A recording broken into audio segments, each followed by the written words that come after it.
ఏ రోజు పుట్టామో ఆ రోజును బట్టి వాళ్ళు ఎలాంటివారో ఎలా ఆలోచిస్తారో తెలుసుకోవచ్చు.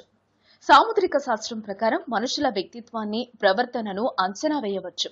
అంతేకాకుండా భవిష్యత్తులో ఎలా ఉంటారో కూడా తెలుసుకోవచ్చు. పేరులోని అక్షరాల సంఖ్యను బట్టి, జాతకాలను, పుట్టినరోజును బట్టి వ్యక్తి న్యూమరాలజీ అంచనా వేస్తోంది. ఏదైనా నెలలో 3, 9, 12, 15, 21, 30 తేదీల్లో జన్మించిన వ్యక్తులు సృజనాత్మకతకు ప్రాధాన్యత ఇస్తారు. అన్ని అంశాలలోనే వీరి తొలి ప్రాధాన్యత కళలు, సాంప్రదాయాల్లో సైతం సృజనాత్మకంగా ఆలోచిస్తారు. అలాగే వీళ్ళు చాలా తెలివైన వ్యక్తులు. అంతేకాకుండా వ్యూహాత్మకంగా సామర్థ్యం కూడా ఎక్కువే. నెలలోని 8, 17, 22, 26, 13, 24, 31 తేదీల్లో జన్మించిన వాళ్ళు కుటుంబానికి అత్యధిక ప్రాముఖ్యం ఇస్తారు. కుటుంబం అంటే ప్రాణమిచ్చే మనస్తత్వం వీరిది. రక్త సంబంధీకులకు ప్రేమను పంచే వీళ్లు వారి కోసం ఏదైనా చేస్తారు.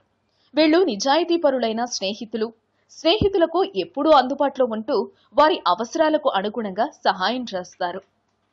ఏ నెలలో అయినా 4, 25, 16, 5, 14, 23 తేదీల్లో పుట్టిన వ్యక్తులు అనుభవపూర్వకంగా తెలుసుకోవడానికి ప్రయత్నిస్తారు. వివిధ అంశాలలో భాగస్వాములుగా ఉంటూ వాటి ద్వారా అనుభవాన్ని గ్రహిస్తారు. సాహసం చేయడం అంటే వీరికి ఇష్టం. తమ పరిధిలోని వాతావరణాన్ని ఆహ్లాదంగా ఉంచటానికి ప్రయత్నిస్తారు. ఏదైనా మాసంలో 1, 10, 18, 19, 27 తేదీల్లో జన్మిస్తే వీళ్ళు నాయకులుగా ఉంటారు. ఈ తేదీల్లో జన్మించిన వ్యక్తులు చాలా బలవంతులు. లక్ష్యాలను నిర్దేశించుకొని జీవితంలో వాటిని సాధించుకుంటారు. నెలలోని 2, 6, 7, 11, 20 తేదీల్లో జన్మించిన వాళ్ళు ఆకర్షణీయమైన వ్యక్తులు. మొదటిసారి చూసినప్పుడు తప్పుడు భావన కలిగిన తరువాత వీరి వ్యక్తిత్వం అర్థమవుతోంది.